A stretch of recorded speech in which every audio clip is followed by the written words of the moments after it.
Quand un territoire reçoit des centaines de millions d'euros pour construire et rénover pour sa population, mais qu'en parallèle les TPE-PME locales du BTP meurent faute de trésorerie, ce n'est pas une crise, c'est un dysfonctionnement. Bonjour à tous et bienvenue dans le nouvel épisode de Décoffrage, épisode 3.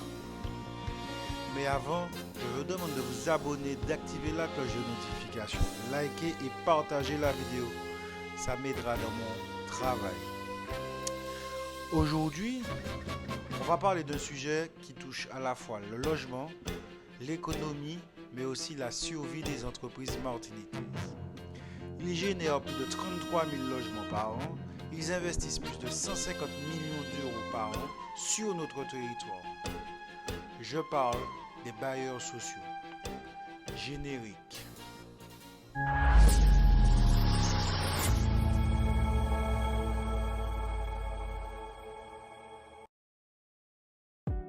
Commençons par des chiffres. Action Logement va sa filiale Ozanam et son plan d'investissement volontaire, c'est 1,5 milliard d'euros d'investissement pour les Outre-mer, 780 millions d'euros sur la convention 2023-2027, 50 millions d'euros rien que pour les projets d'innovation en Outre-mer. Et en Martinique spécifiquement, c'est 104 millions d'euros en 2024 pour 2684 logements en projet. CDC, via sa filiale la CIMAR, c'est 450 millions d'euros d'investissement prévus sur 2021-2025. 40 à 50 millions d'euros prévus par an d'investissement. Objectif, passer 12 355 logements à 14 000 d'ici 2030. Malheureusement, pour la SMHLM, aucune politique d'investissement a été publiée. Mais au total, les trois bailleurs historiques injectent environ 150 millions d'euros par an dans l'économie martiniquaise. 150 millions d'euros, c'est colossal. Mais voilà, le problème, cet argent arrive-t-il vraiment dans les caisses des PME locales? Là est la question.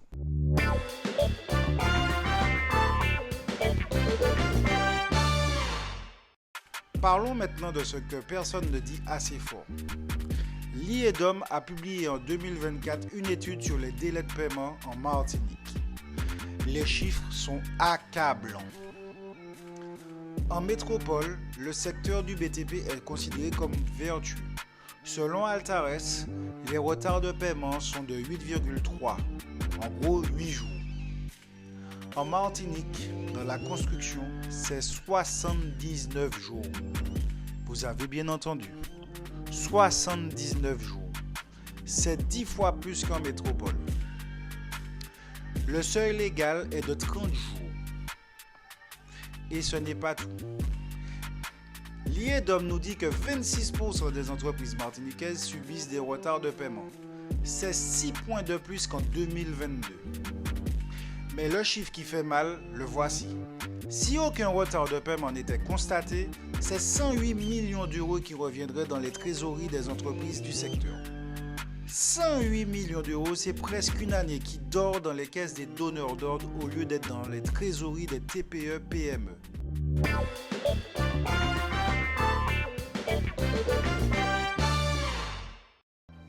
Alors vous allez me dire, mais Arnaud, tu as ton avance de démarrage pour ton chantier?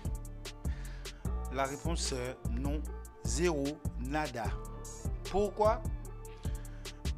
Juridiquement, l'avance est obligatoire pour l'État et les collectivités territoriales. Mais pour les bailleurs sociaux, elle est facultative, comme le précise l'article R433-1 du Code de la construction. Mais là où ça devient problématique, c'est quand on regarde ce que les bailleurs exigent dans leur CCAP pour bénéficier de l'avance de démarrage. Il est écrit noir sur blanc qu'ils exigent systématiquement une caution bancaire pour verser l'avance de démarrage. Mais qui peut bénéficier de l'avance de démarrage?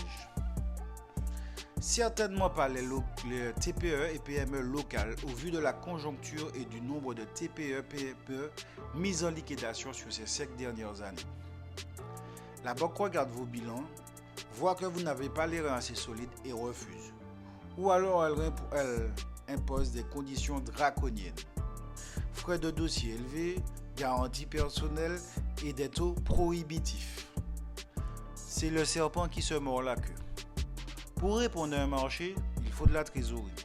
Pour avoir de la trésorerie, il faut une avance. Pour avoir l'avance, il faut une caution bancaire.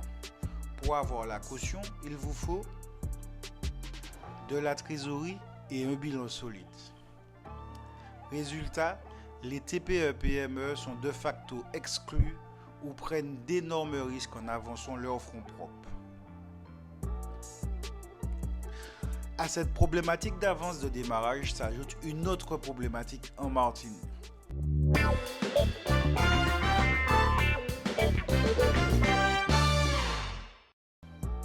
En Martinique, construire coûte plus cher. Selon la CERC Martinique, le coût de la construction d'un logement social a augmenté de plus de 17% entre 2020 et 2024. Selon l'USH Outre-mer, produire un logement social dans les DROM coûte en moyenne 20% de plus qu'en métropole. Normes parasismiques, normes paracycloniques, matériaux importés, surcoûts logistiques. Mais malheureusement, les enveloppes financières, elles, ne suivent pas. Résultat, un grand nombre de lots ressortent infructueux ou des entreprises travaillent sans marge ou à perte. Il y a un autre problème dont on parle très peu, c'est l'amalgame entre l'offre économiquement plus avantageuse et l'offre la moins chère. Le code de la commande publique est pourtant clair. Le marché doit être attribué à l'offre économiquement plus avantageuse. Ce n'est pas l'offre la moins chère. Exemple, vous pouvez être la plus chère et avoir l'offre économiquement plus avantageuse, de par vos moyens humains, matériels et logistiques déployés. La loi prévoit des critères multiples, la qualité de la valeur technique, les délais, le respect de l'environnement, l'insertion professionnelle. Mais dans la pratique, le prix représente 60, 70 voire 80% de la note finale. Le sénateur Daniel Chassang l'a publiquement dénoncé dans une question de Parlement. Le recours systématique au moins-disant pousse les entreprises à tirer le prix vers le bas. Et ça a des conséquences terribles. Offre anormalement basse, recours au travail au noir, ce qui est devenu la norme en Martinique, malfaçon et in fine des entreprises sérieuses qui ne peuvent plus répondre car leurs prix sont jugés trop élevés. C'est une hérésie économique et les premières victimes sont nous.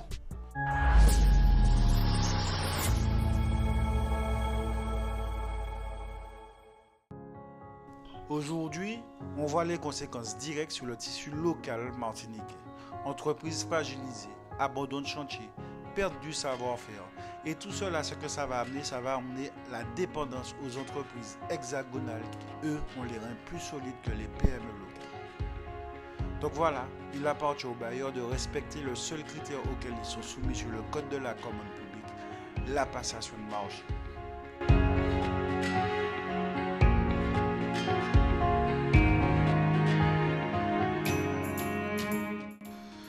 Voilà, c'est tout pour aujourd'hui.